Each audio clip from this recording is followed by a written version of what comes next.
أعوذ بالله من الشيطان الرجيم. بسم الله الرحمن الرحيم.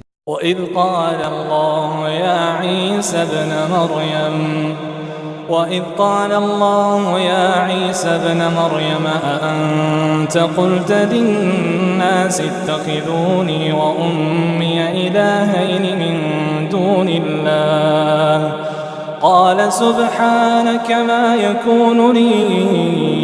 أن أقول ما ليس لي بحق إن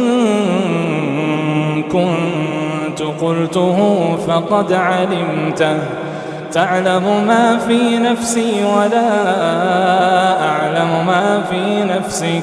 إنك أنت علام الغيوب ما قلت لهم إلا ما أمرتني به أن اعبدوا الله ربي وربكم وكنت عليهم شهيدا ما دمت فيهم فلما توفيتني كنت أنت الرقيب عليهم وأنت على كل شيء شهيد إن تعذبهم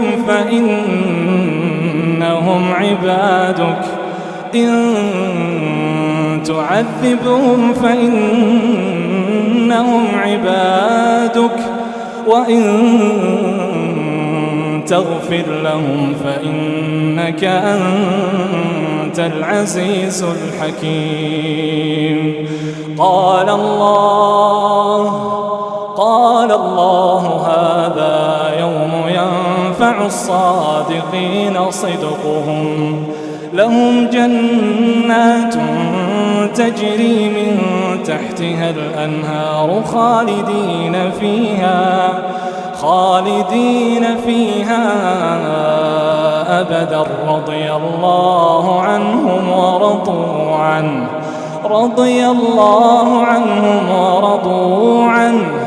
ذلك الفوز العظيم لله ملك السماوات والأرض وما فيهن